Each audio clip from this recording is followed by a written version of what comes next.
Assalamualaikum warahmatullahi wabarakatuh. Waalaikumsalam warahmatullahi wabarakatuh. Alhamdulillah wa syukru ala nikmatillah, wassalatu wassalamu ala rasulillah Sayyidina Muhammad ibn Abdillah wa ala alihi wa sahbihi wa mawalah, amma ba'du. Faqad qala Allah ta'ala fi ayatihil karimah, a'udzu billahi minasy syaithanir rajim. Bismillahirrahmanirrahim. Hal yastawil ladzina ya'lamuna wal ladzina la ya'lamun. Al-ayah ayat mimul ayah. Wa qala nabiyyu sallallahu alaihi wasallam, man intaqala liyata'allama ilman ghufira lahu qabla an yakhtuwa al-hadis. Wa ma'na sadaqallahul azim wa sadaqa rasuluhu habibul karim. Wa nahnu ala dzalika minasy syahidina wasyakirina walhamdulillahi rabbil alamin. Yang saya hormati pada guru kita Ayahanda Ustadz Fahri beserta keluarga, marilah kita doakan semoga beliau beserta keluarga selalu diberikan kesehatan oleh Allah Subhanahu wa taala, diberikan panjang umur yang berkah, rezeki yang berkah, ditambah kemuliaannya oleh Allah Subhanahu wa ta'ala. Yang saya hormati pada pengurus Mushola Lisan dan para jamaah sekalian, bapak-bapak, adik-adik, alhamdulillah pada kesempatan kali ini kita bisa berkumpul kembali dalam rangka menggugurkan kewajiban kita selaku umat Islam, yaitu thalabul ilmi. Semoga langkah kita dari rumah menuju mahbalah yang mulia ini, setiap langkah kita dihitung ampunan oleh Allah Subhanahu wa ta'ala, dan semoga apa yang kita amalkan pada hari ini mendapatkan ridho dari Allah Subhanahu wa ta'ala. Salawat beserta salam semoga tercurah kepada junjungan alam Nabi besar Muhammad sallallahu alaihi wasallam yang telah membawa umatnya minaz zulumati ila nur, dari zaman jahiliyah sampai zaman ilmu tauhid. Semoga kita nanti mendapatkan syafaat yang agung di hari kiamat. Amin ya rabbal alamin. Para jamaah pengajian Mushola Lisan, alhamdulillah ya, pada kesempatan kali ini seperti biasa kita akan membahas mengenai kajian satu pan ilmu, yang mana pan ilmu ini dihitung sebagai ilmu fardu ain. Artinya fardu ain adalah setiap individu, setiap orang wajib untuk menuntut ilmu tersebut, yang mana dalam ilmu syariat yang termasuk fardu ain pokoknya ada 3. Pertama adalah ilmu fikih, yang mana ilmu fikih ini mengajarkan tentang kaifiatul ibadah, tata cara beribadah kepada Allah Subhanahu wa ta'ala. Di dalam fikih diajarkan ilmu wudu, sholat, zakat, puasa, haji, dan muamalah-muamalah lainnya. Kemudian yang kedua adalah ilmu tauhid, yang mana ilmu tauhid ini berkaitan dengan nilai seseorang, yang mana nilai tersebut sehingga akan menentukan dirinya di akhirat kelak. Apakah apakah orang tersebut nantinya tauhidnya kuat atau lemah, paham atau tidak paham.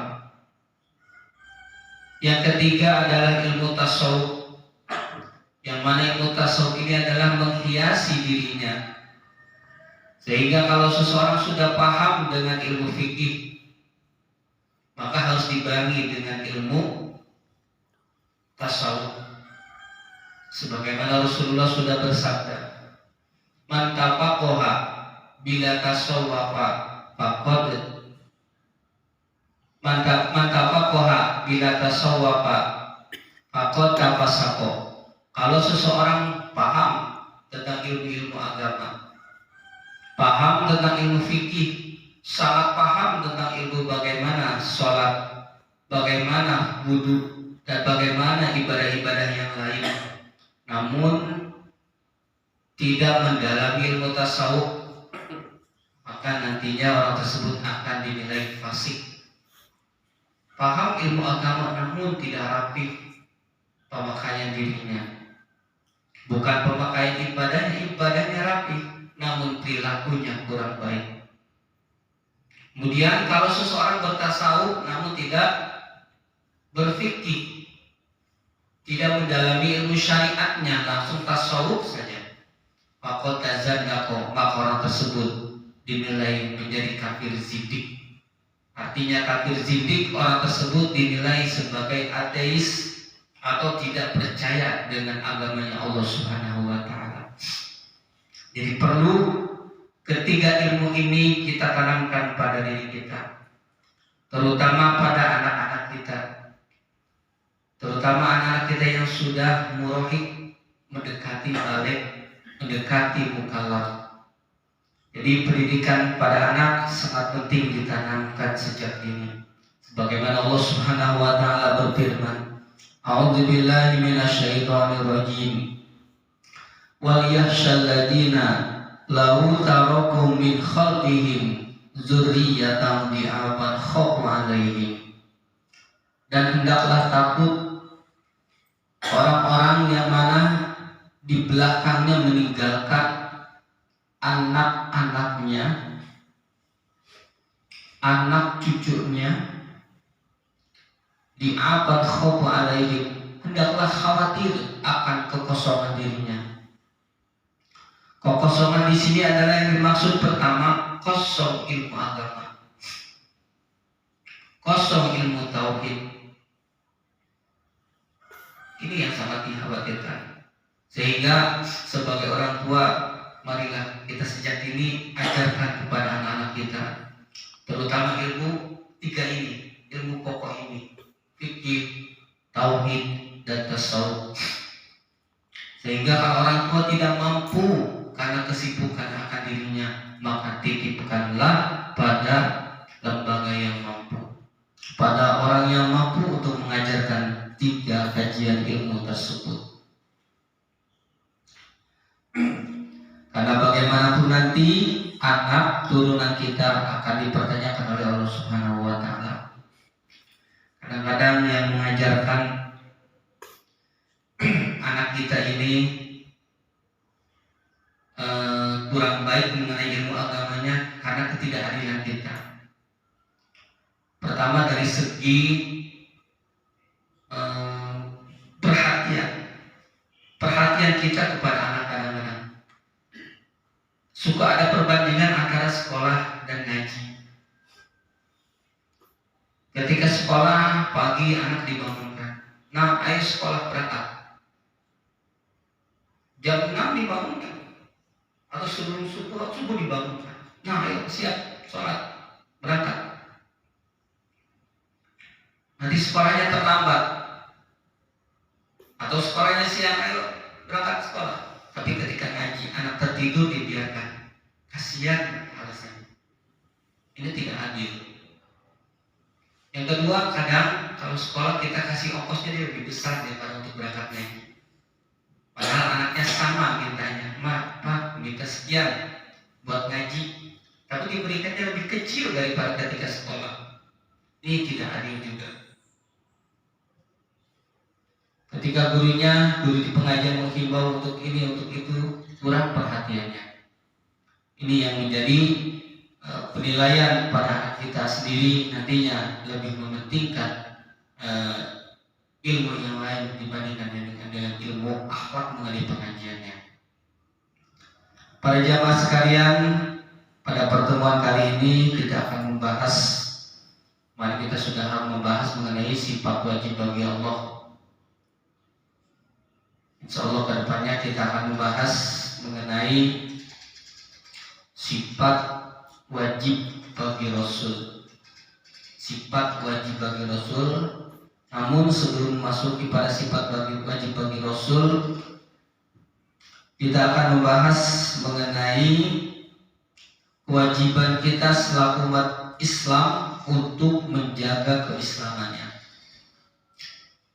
Jadi yajibu ala kulli muslimin, wajib bagi setiap muslim, hifzu islamihi, untuk menjaga keislamannya, wasaunuhu amma yufsiduhu, dan menjaga keislamannya dari segala sesuatu yang akan merusak Islam, wa yubtiluhu, bahkan akan membatalkan keislamannya, wa yuqti'uhu, dan memutuskan keislamannya, wa huwa, dan yang dapat merusak, membatalkan dan memutuskan Islam, wa huwa ar-ridatu, yaitu murtad kepada Allah Subhanahu wa taala.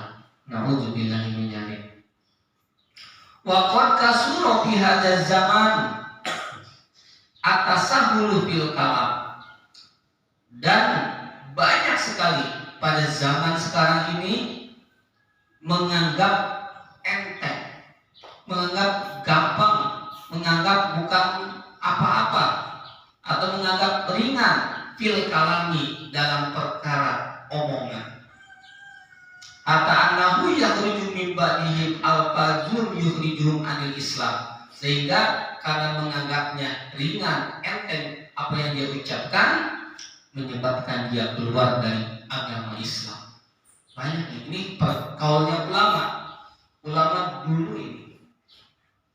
Ulama dahulu sudah mengatakan nanti bahwasanya manusia ini akan menganggap ringan atau enteng, ucapannya dianggap tidak apa-apa, padahal ucapan tersebut murtad kepada Allah Subhanahu wa taala. Banyak ya, apalagi sekarang nih, zaman-zaman anak ini sekarang, zamannya media sosial. Di media banyak orang yang menghina Islam, dia ikut-ikutan mengatakan orang yang berkata adalah orang yang menghina Islam, orang yang tidak punya agama, dia ikutin. Dianggap enteng, dianggap bukan apa-apa, padahal ucapan tersebut adalah murtad. Waridatu, kemudian perkara ridah atau murtad atau keluar dari agama Islam, salah satu aksamin itu terbagi menjadi 3. Yang pertama adalah i'tiqadatun. Pertama adalah i'tiqad atau tekad di dalam hati. Kemudian wa af'alun, yang kedua adalah af'al, sesuatu yang dikerjakan oleh anggota tubuh. Kemudian wa aqwalun, yang keempat adalah ucapan-ucapan. Jadi yang bisa menyebabkan seseorang dinilai murtad ada 3. Yang pertama adalah tekad. Yang kedua adalah sesuatu yang dikerjakan oleh anggota tubuh. Yang ketiga adalah aqwal, ucapan-ucapan. Kemudian wa kullu ismin yatasya'abu syu'bun kasiro. Banyak sekali. Setiap 3 bagian tadi banyak sekali cabangnya yang dinilai murtad. Paminal awal, yang pertama adalah syak. Yang pertama dari tekad seseorang, dinilai tekadnya sebagai murtad atau dinilai murtad tekadnya yang pertama adalah asyakku billah, ragu akan Allah Subhanahu wa taala. Ai fi wujudihi, ragu akan wujudnya Allah. Au fi muhalafatihi lil hawadis, atau ragu akan berbedanya dengan makhluk. Makanya kemarin kita sudah mendalami sifat wajib bagi Allah. Mulai dari wujud sampai sifat wajib yang 20 lainnya sudah kita pelajari. Mudah-mudahan kita bisa mendalami itu dan meyakini dan membenahi pandangan kita sebelumnya mengenai sifat-sifat wajib bagi Allah yang sebetulnya seperti apa. Nah, ragu akan wujudnya Allah murtad, atau ragu akan Rasulnya Allah murtad, ragu akan Muhammad itu Rasulnya Allah, ragu Muhammad ini Rasul terakhir atau bukan. Nah, ini dihitung murtad. Bahkan kita ragu dengan nabi-nabi sebelumnya murtad. Misalkan kita ragu akan kenabian Nabi Isa, ragu akan kenabian Nabi Isa, maka seorang muslim yang ragu bahwasanya Nabi Isa Rasul atau bukan, murtad. Harus yakin. Dengan 25 Rasul harus yakin. Ini yang pertama. Yang kedua, awil Quran, atau ragu akan Al-Quran. Ka'ansakaha hal huwa min indillah, Al-Quran ini dari Allah atau hanya buatan Nabi Muhammad. Kalau ragu, syak di dalam hati, ini hal min indillah, ini benar dari Allah atau pernah dilakukan oleh orang kafir, ini buatan Nabi Muhammad, bukan firman Allah. Ya. Sedangkan Al-Quran luar biasa pemukjizatannya, luar biasa dari segi bahasanya, sehingga tidak ada siapapun yang bisa menyerupai, yang bisa membuat yang bisa membuat satu ayat pun seperti Al-Quran, gak ada yang bisa. Sehingga Allah tuh di dalam Al-Quran menantang, ayo kumpulkan, kamu siapa yang paling pintar di antara kalian, buat satu surat yang seperti agak mirip seperti Al-Quran, gak ada yang bisa. Atau jangan banyak-banyak, kumpulkan siapa dari golongan jin atau siapapun itu dari manusia. Jadi di antara golongan kalian silakan buat, jangan banyak-banyak, satu ayat saja buat seperti Al-Quran. Apakah ada yang mampu? Tidak ada yang mampu. Satu ayat saja, tidak ada yang mampu. Tidak pernah ada nabi-nabi palsu yang membuat ayat-ayat palsu sehingga lucu kedengarannya. Ya, seperti surat menyerupai surat Al-Fil, ya. Wal-fil wama atau kamal fihil, seperti itu kalimatnya. Gajah, gitu kan. Apakah kau tahu apa itu gajah? Ingin menyerupai Al-Quran tapi tidak bisa. Kemudian yang dilakukan lagi awil yaumil akhir, atau tentang hari kiamat. Hari kiamat ada nggak sebetulnya? Apakah terjadi atau tidak hari kiamat? Ragu akan kedatangannya hari kiamat, maka dihitumi murtad. Awil jannati awil nar, atau tentang adanya surga dan neraka. Dan perkara-perkara gaib yang lainnya, kalau diragukan di dalam hati, maka dihukumi murtad. Na'udzubillah min dzalik. Kemudian menekankan bahwasanya sesuatu yang diwajibkan bagi Allah, sesuatu yang diwajibkan bagi Allah, atau sesuatu yang dilarang untuk dilakukan oleh manusia dari Allah, perintah dari Allah, itu boleh dilakukan atau dihalalkan. Mengharamkan yang halal atau menghalalkan yang haram.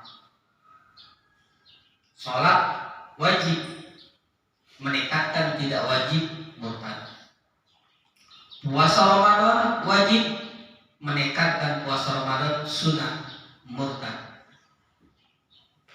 Ibadah haji wajib, menekatkan ibadah haji tidak wajib, murtad.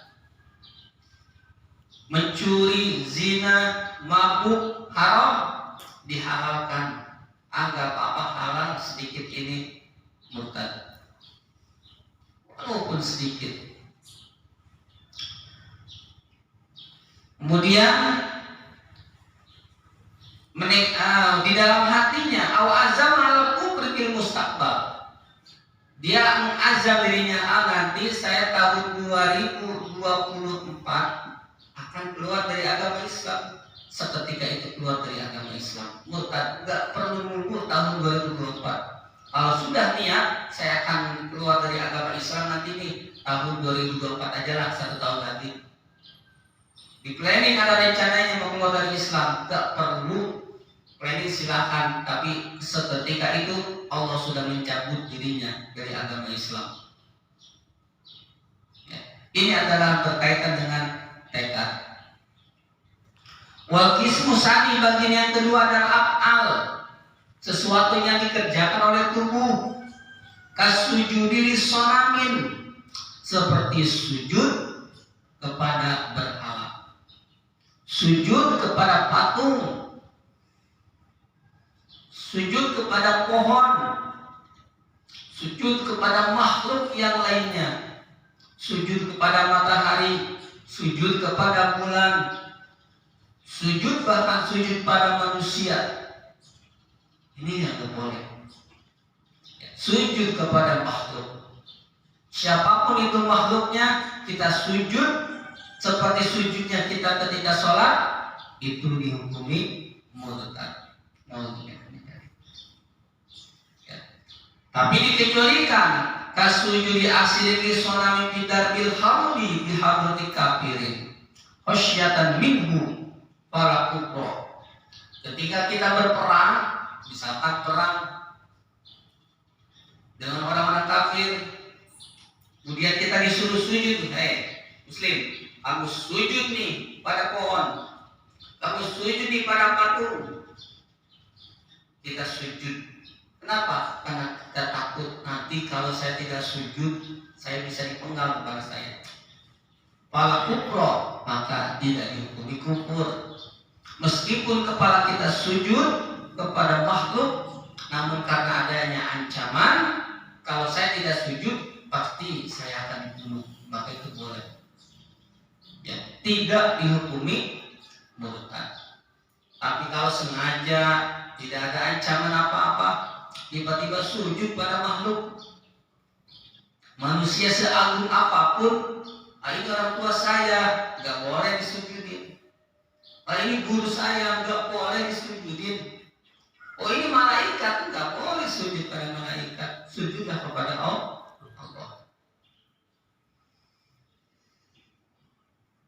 Kemudian bihilafi ruku,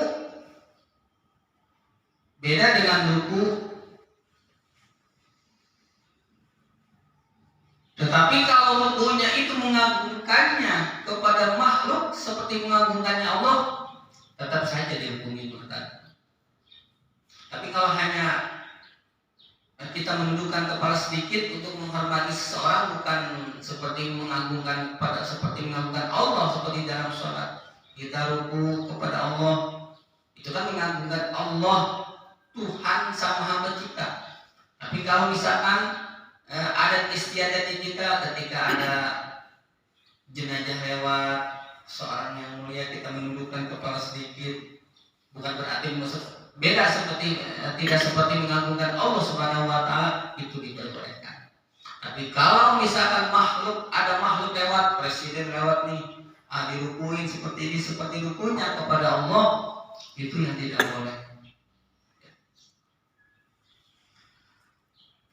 Kemudian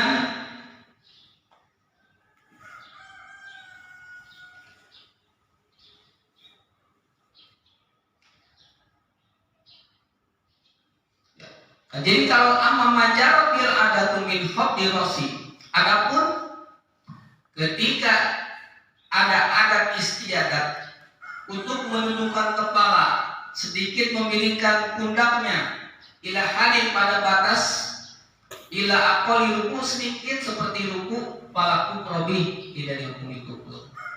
Di negara kita hukum seperti itu enggak? Negara ada enggak ya? Seperti ini enggak ada? Ada ya? Ada. Jadi kalau memang berlaku ada istiadat, misalkan para pejabat lewat, para menterinya seperti ini menunggu sedikit, itu diperbolehkan. Ya sedikit, jangan seperti rukunya sholat, jangan menghabiskan ruku sampai tangannya terlutut gitu. Ya. Wakis musalis. Adapun yang ketiga yang terakhir adalah al-aqwal, ucapan-ucapan. Wahia kasirun, banyak ucapan ini yang menyebabkan seseorang murtad keluar dari agama Islam. Di antaranya minha yaqulu lil muslimin ya kafir, au ya yahudi, au ya nasrani. Kita ngomong, kita berbicara kepada sesama muslim, ya kafir, wahai orang kafir. Nah, maka kekafirannya yang kita tuduhkan pada orang tersebut kembali kepada kita. Ketika kita ngomong, hai kamu kafir ya, padahal muslim ya, maka kita yang kafir. Atau menuduh seseorang muslim ya Yahudi, wahai kamu Yahudi, kita yang jadi Yahudi. Atau ya Nasrani, atau mengatakan kepada seseorang kamu Nasrani, maka kita yang menjadi Nasrani. Boleh ya? Menuduh seseorang, makanya kita jangan mudah mengkafirkan seseorang, itu yang nggak boleh. Ada orang misalkan yang sering diperdebatkan sekarang aja lah, orang berziarah dianggap musyrik, orang-orang syirik, orang-orang musyrik, jangan menganggap dikit-dikit musyrik, kemusyrikannya akan kembali kepada kita ketika seseorang tersebut tidak musyrik, nggak boleh. Kecuali sudah jelas di orang ke pohon keramat, seperti yang tadi disujudi pohon keramatnya, ya, atau jelas minta pada benda, pada makhluk, itu jelas. Tetapi kalau seseorang hanya misalkan menurut para pendapatnya ahli sunnah wal jamaah, misalkan dia pergi berziarah ke makomnya waliullah yang dianggap wali oleh mereka, dia berziarah, bertawasul, membaca doa-doa, zikir-zikir, kemudian kita katakan kepada mereka, oh orang-orang itu seperti itu perbuatan musyrik, mereka semuanya musyrik, nah kemusyrikannya akan kembali kepada kita. Kenapa? Karena mereka punya hujah. Jangan menyesatkan hujah mereka ketika mereka punya hujah. Ya, selama tidak jelas bahwa perbuatan tersebut musyrik, kenapa? Karena itu adalah perkara ikhtilaf. Kalau kita punya pendapat bahwasanya itu tidak boleh, jangan mengatakan itu musyrik. Oh ada pendapat ini, biarkan itu pendapat mereka. Tapi kalau saya tidak akan melakukan itu, ya silakan. Tapi jangan memusyrikkan orang lain. Apapun itu ya kafirin, ya Yahudi, ya Nasrani, atau ya animudin, wahai orang yang tak punya agama, ya, itu nggak boleh. Kemudian dengan sebutan-sebutan lainnya apapun itu, agama yang lainnya nggak boleh. Agama apa misalkan, wahai kamu agama ini ya, agama ini nggak boleh sembarangan. Intinya kita di sini nggak boleh menuduh seseorang keluar dari Islam selama tidak jelas keluar dari Islamnya. Kecuali dia mengatakannya di depan kita bahwanya saya keluar dari Islam karena saya ini nggak percaya ini baru. Kemudian ucapan yang lainnya, contohnya adalah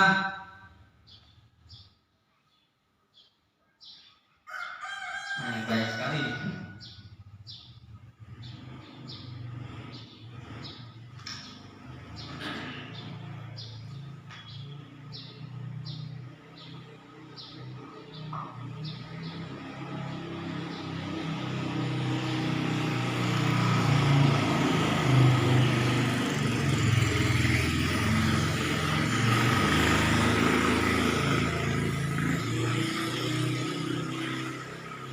Kemudian wa ka'ayyaqul law amarani Allah bika lam af'alu. Kemudian berkata, kalau Allah memerintahkan saya untuk sholat, lam af'alu, saya tidak akan mengerjakannya.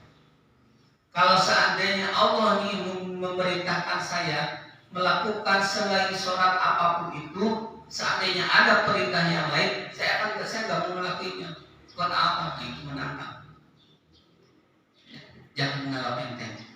Jadi kalau kita ngomong nih, buat apa sholat ini nggak baik? Hati-hati. Ini contohnya padahal bukan kewajiban-kewajiban yang lain, tapi kita nisbatkan pada sholat. Buat apa sholat ini nggak boleh berkata seperti itu. Saya nggak mau sholat, buat apa sholat? Saya nggak mau puasa, buat apa puasa? Saya nggak mau haji, buat apa haji? Nah, ini yang nggak boleh diucapkan oleh lisan, itu yang menyebabkan seseorang murtad. Atau berkata, kalau sholatil qiblatu bi jihati kaja masolaitu lillahi. Kalau saya sholat menghadap ke Ka'bah terus, saya pengennya ke arah sana, ke arah timur, bukan ke barat, bukan ke kiblat. Kamu musyrik. Atau perkataan yang menghina Allah, menghina Rasulnya, menghina Al-Quran, ya, menghina Al-Quran, menghina Nabi, menghina ilmu syara'nya Allah, dan menghina apapun seperti ilmu syariat, fikih, tasawuf, tauhid, menghinakan ilmu syariatnya Allah, dihukumi murtad. Banyaknya murtad. Sehingga dalam fikih itu ada seorang yang membiarkan ada lafaz Allah di tempat yang kotor, itu ada yang sebagai ulama menghukumi murtad. Sehingga di dalam pandangan para ulama salaf itu, kalau membuat surat undang itu tidak menggunakan bahasa Arab. Kenapa? Menjaga itu, khawatir yang namanya surat undang setelah dibaca ada bismillahnya, ada assalamualaikumnya, apalagi kalau undangan tersebut disertai dengan dalil Al-Quran. Misalkan ada menikahkan anaknya, mulai dari salamnya ada udah bahasa Arab, assalamualaikum warahmatullah, ada kalimat Allahnya kan. Kemudian dengan memohon keridhaan Allah, bismillahirrahmanirrahim, ada bismillahnya. Wa min ayatihi an khalaqal, ada ayat Al-Qur'annya. Khawatir kalau surat undangan seperti itu setelah dibaca dia buang di lantai. Setelah dibuang di lantai pun pasti akan terinjak atau disapu ke tempat sampah. Kita biarkan surat undang tersebut yang ada kalimat Allahnya, kita biarkan, maka itu dihukumi murtad. Berat ya? Ini janganlah. Kalau mau nggak pakai bahasa Latin aja. Bismillah, kalau mau bismillahnya bismillahirrahmanirrahim, Latin aja. Assalamualaikumnya Latin saja. Gak perlu menggunakan bahasa Arab. Kalau mau ya assalamualaikum, assalamualaikum saja. Assalamualaikum ilah akhirih maksudnya. Gak perlu menulis kalimat Allah. Atau potongan Al-Quran, potongan Iqra saja. Di bawah kita biarkan, ini berbahaya. Sedangkan Iqra itu potongan ayat. Ada satu ayat di dalam Iqra sobek di tanah, kita biarkan. Ini Iqra dibiarin, keinjak malah, diinjak orang lain, kita biarkan. Hati-hati, itu bisa membuat murtad kepada kita. Jadi kalau ada Iqra, juz amma, apalagi lembaran Al-Quran yang terputus dari Al-Qurannya gitu kan banyak ya. Apalagi di pengajian saya suka khawatir, menjaganya susah. Karena saya hari ini bisa cari nih Al-Quran Iqra, takut ada yang tergeletak di mana-mana, banyak itu. Yang di lantai, yang di tanah saya kumpulin, saya masukin pada satu wadah. Malah bahkan sering saya juga dibakar tuh ayatnya, bangsanya. Lebih baik dibakar. Jangan yang utuh dibakar, tapi yang itu yang sudah nggak kepake. Jadi makan-makan kata sampai ngantuk ngajinya dibakar atau ada baik tadi. Jangan. Yang dibakar maksudnya yang sudah nggak kepake lembarannya. Kalau saya simpan di mana-mana bisa kena angin, tertiup lagi bahaya ini. Udah kumpulin dalam satu wadah, bakar. Bakar aja udah. Daripada nanti tercecer lagi di tempat yang kotor. Ya, gitu ya. Jadi kalau kita menemukan asma Allah, jangan dibiarkan. Kenapa? Karena masuk kamar mandi saja kita membawa asmanya Allah, hukumnya haram. Bukan niat kita menghina. Kita ada di kantong kita ada sobekan, ada nama Allah, atau kalung kita bapak Allah di sini dibawa ke kamar mandi, dibawa buang air kecil, bahkan buang air besar. Haram itu, apalagi tergeletak di tempat yang najis. Ya. Semoga dari 3 perbuatan murtad tadi sebetulnya masih banyak. Semoga kita semua terhindar dari yang namanya ridha. Karena di akhir zaman ini, sebagaimana kaum ulama ini, banyak sekali kemurtadan yang tidak disadari. Terutama sekarang zamannya takfiri ya, zaman takfiri mengkafirkan seseorang. Hati-hati. Kita nggak boleh mengkafirkan seseorang. Di orang tersebut selama tidak jelas ya, kalau yang tadi kan jelas sujud pada makhluk. Selama tidak jelas, selama mereka punya hujah yang lain, yang mana hujah tersebut dia gali dari Al-Quran dan Sunnah, kita hargai pendapat mereka. Jangan mengkafirkan mereka, jangan memusyrikkan mereka. Baik, terima kasih. Mungkin itu saja yang dapat saya sampaikan pada hari ini. Semoga kita semua dikuatkan iman Islam kita, dikuatkan tauhid kita, dan terhindar dari murtad sampai akhir hayat kita mendapatkan husnul khotimah. Terima kasih atas perhatiannya. Assalamualaikum warahmatullahi wabarakatuh. Waalaikumsalam warahmatullahi.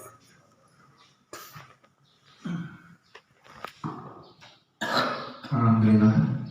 Terima kasih kepada guru kita Saudara yang sudah menyampaikan materinya, yang ini hal-hal yang dapat menggelincirkan kita ke dalam kufur, ke dalam murtad. Alhamdulillah.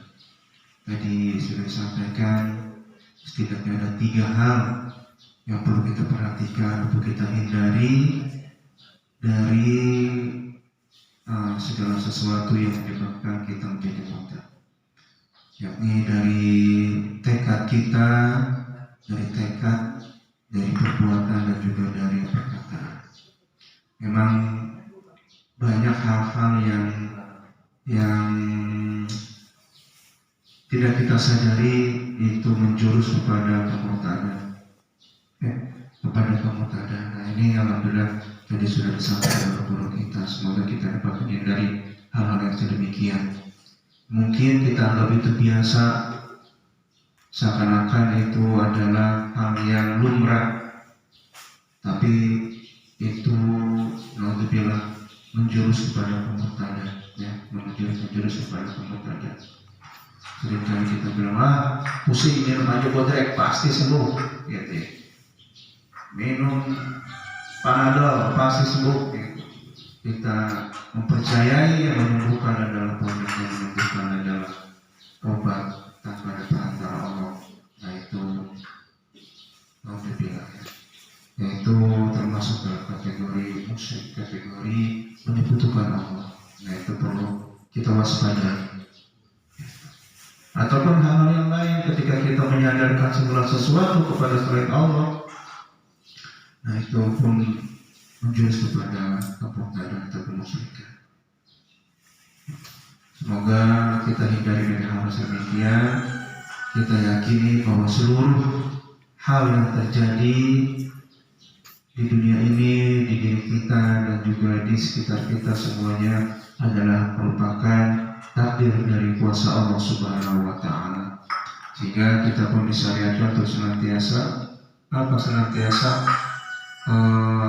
mengawali setiap perbuatan kita dengan basmalah. Itu salah satunya hal yang bisa kita lakukan untuk mencegah hal kemusyrikan. Bahkan di setiap perbuatan baik kita, sebelum wudhu, sebelum melakukan segala sesuatu, itu banyak ulama yang mengajarkan kita untuk memperbaiki syahadat kita, memperbaiki kalimat syahadat kita. Sebelum kita wudhu, kita mengulang-ulang syahadat.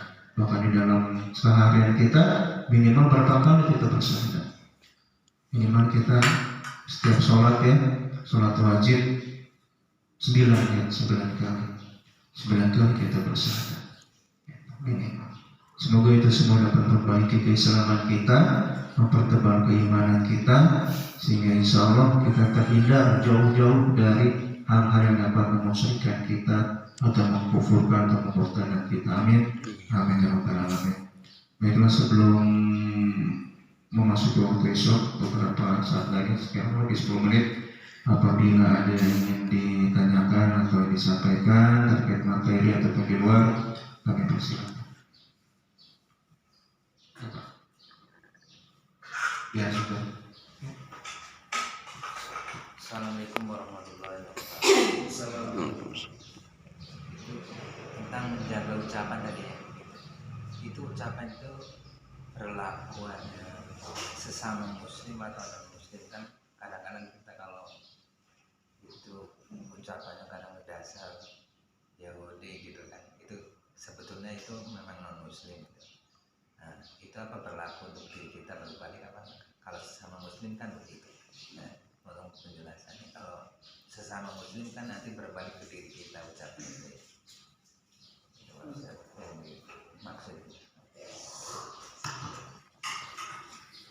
Terima kasih. Assalamualaikum warahmatullahi wabarakatuh. Waalaikumsalam warahmatullahi wabarakatuh. Yang dimaksud tadi ketika kita mengkufurkan seseorang, menghakimi seseorang adalah kafir, itu kita sesama muslim, sesama muslim. Jadi kita tidak boleh mengkufurkan seseorang, mudah mengkufurkan seseorang, itu tidak boleh. Karena itu kembali kepada diri kita sendiri. Kecuali kita benar-benar melihat dia menyembah Allah, benar-benar kita melihat dia dibayar atau dibaptis atau segala macam, dan itu mungkin bisa kita sampaikan seperti itu. Nah, kalau kita kepada non muslim yang lain dan memang dia adalah non muslim, Nasrani kah, Yahudi kah, atau Majusi kah, dasar kafir, dasar yang nggak berbalik dengan dia sebenarnya dalam kafir gitu ya, itu nggak apa-apa. Kadang-kadang gampang ucapin itu emosi atau Ya, itu pun perlu kita waspadai juga. Kita apakah di posisi yang benar ataupun yang salah. Nah, itu kita harus berbuat baik kepada siapapun, baik itu muslim ataupun non muslim. Nah, ketika kita terbawa emosi, kita perlu hati-hati juga agar perkataan kita tidak menyakiti orang lain yang memang itu mungkin beda agama dengan kita. Dan itu kita perlu perhatikan adab pergaulan kita sehingga dapat sama-sama kita menjaga ukhuwah, terutama ukhuwah sesama manusia gitu.